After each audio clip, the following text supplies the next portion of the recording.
Kerajaan Allah penuh kurnia, itu berita bagi isi dunia.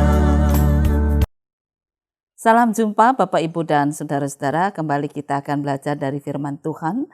Kita masih dalam situasi PPKM, masih banyak orang juga terdampak karena COVID, oleh karena itu kita tetap harus menjaga diri. Tetapi tidak berarti kasih dan kebaikan kita berhenti, terkurung.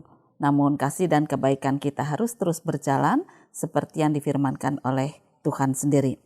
Bacaan firman Tuhan hari ini dari Ibrani pasal 12 ayat 12 sampai dengan 14. Ibrani 12 ayat 12 sampai dengan 14. Mari kita akan bersama-sama berdoa. Tuhan Yesus, hidup kami rasakan semakin susah. Bergerak susah, berjalan susah, berpikir juga susah. Tetapi biarlah di tengah kesusahan seperti ini kami tetap merasa pendampingan Tuhan tidak pernah berhenti, dan oleh karena itu kami tetap merasa berkat Tuhan tercurah. Biarlah kami boleh menopang, menolong saudara-saudara kami yang saat ini lebih mengalami kebuntuan hidup daripada kami.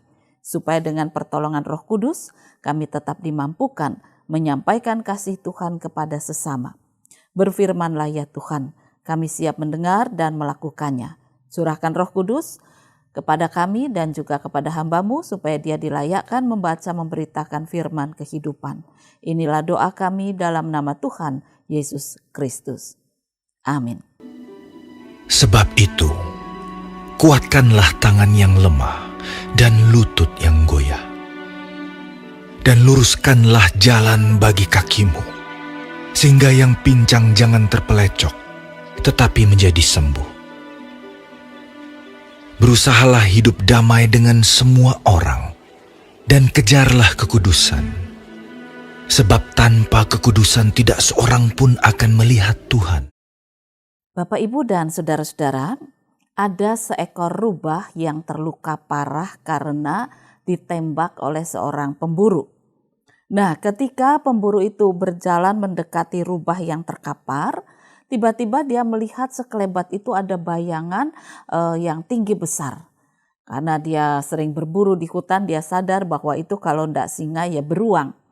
Maka dia tidak jadi maju, tetapi dia mencari tempat berlindung di balik sebuah pohon besar.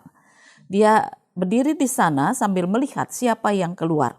Ternyata benar, tidak lama kemudian ada seekor beruang besar yang keluar dari semak-semak. Nah, kemudian dia melihat beruang itu menggeret mangsanya yang akan dia makan, entah apa gitu ya. Tetapi pemburu itu melihat. Kemudian beruang itu maju tidak jauh dari rubah yang terkapar. Dia duduk di situ, dia makan.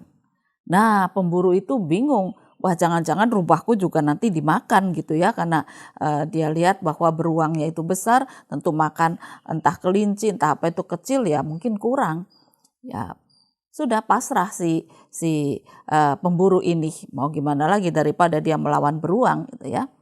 Akhirnya beruang itu selesai makan, tetapi yang menarik adalah beruang itu berdiri dan meninggalkan sedikit makanan yang ditinggal begitu saja.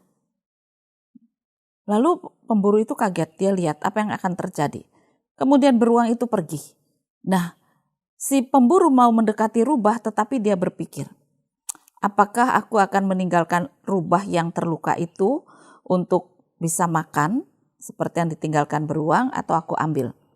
Akhirnya dia katakan, aku coba tinggal saja dulu. Nanti besok aku balik lagi, aku lihat apa yang akan terjadi.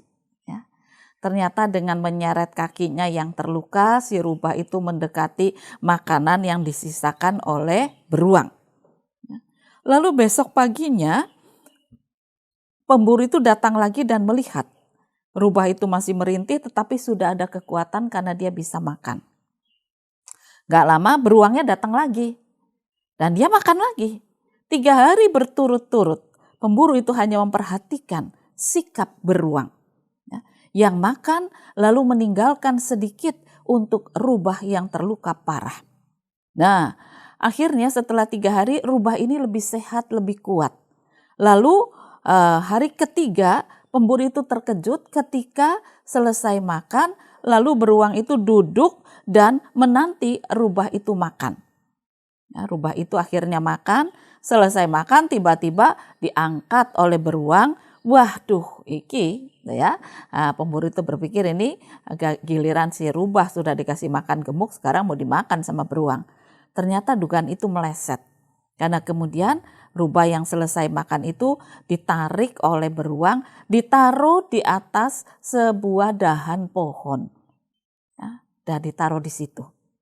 Setelah ditepuk-tepuk punggungnya, beruang itu pergi. Lalu pemburu itu bingung. Apa yang harus dia lakukan? Dia akan mengambil rubah itu atau dia pulang? Dalam pergumulan akhirnya dia pulang. Di rumah dia termangu-mangu. Dia diam, dia berpikir apa yang sedang dia alami itu. Ternyata itu mengubah pikirannya. Ya. Karena apa? Karena kemudian dia sadar bahwa seekor beruang yang bisa memangsa binatang lain, tetapi menyisahkan untuk rubah yang terluka parah. Jadi kaki yang tidak bisa dipakai untuk berjalan, yang lemah, tubuh yang sakit, itu diobati oleh si beruang. Dia berbagi kehidupannya, berbagi kesehatan supaya rubah itu menjadi sehat lagi. Nah, apa yang dikatakan firman Tuhan ini menarik ya, bahwa dikatakan sebab itu kuatkanlah tangan yang lemah dan lutut yang goyah. Luruskanlah jalan bagi kakimu sehingga yang pincang jangan terpelecok tetapi menjadi sembuh. Berusahalah hidup damai dengan semua orang dan kejarlah kekudusan. Sebab tanpa kekudusan tidak seorang pun akan melihat Tuhan. Ini menarik. Jadi tugas kita sama seperti beruang, yaitu bagaimana tangan yang lemah, kaki atau lutut yang goyah itu dikuatkan kembali. Jalan-jalan yang pincang itu ditegakkan kembali. Nah, si pemburu itu akhirnya berkata begini kepada Tuhan, Tuhan, aku mau menjadi rubah.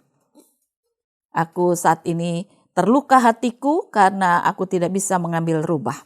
Apakah Tuhan bisa mengirim beruang supaya aku terobati? Nah, kemudian pemburu itu berjalan-jalan beberapa hari, lalu dia akhirnya duduk di sebuah batu besar di bawah sebuah pohon. Dia merenung, kenapa tidak ada beruang yang datang kepadaku, yang memberi aku makan, yang memberi aku kesehatan, yang memberi aku kehidupan, yang memberi aku sukacita. Toh rezekiku, ya, rubah itu yang menjadi rezekinya dia, akhirnya kan lari dari tangannya. Lalu siapa yang akan memberi rezeki kepada dia? Lalu dia berdoa, Tuhan kirimlah beruang supaya aku bisa dapat rezeki. Akhir dari doanya, kemudian dia mendengarkan kata hati yang dipergumulkan dalam doa, dia sadar. Karena apa? Karena Tuhan mengatakan kamu itu beruang.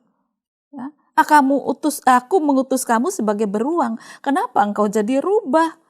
Kamu punya kekuatan, kamu punya akal, kamu punya kemampuan, kamu punya hikmat. Kenapa kepingin jadi rubah yang terluka parah? Aku mengutus kamu jadi beruang. Di dalam berkat yang aku berikan, bagikanlah juga untuk mereka yang tangannya lemah, yang lututnya tidak bisa kuat, yang jalannya pincang, yang matanya buta, yang hatinya sakit, mungkin juga yang sekarang ini sedang terbaring karena penyakit-penyakit. Ya. Ada banyak dibutuhkan plasma darah, sampai rebutan. Apa yang bisa kita buat? Cuma aku nggak ngerti. Jangan kita nggak ngerti. Berupayalah untuk ngerti. Berupayalah untuk berbuat sesuatu di dalam keterbatasan PPKM ini. Toh saudara, saya yakin punya alat canggih ya, handphone punya. Anda bisa menyebar berita, Anda bisa telepon, Anda bisa tanya, Anda bisa berbagi atau mencari untuk nyawa seseorang yang saat ini membutuhkan.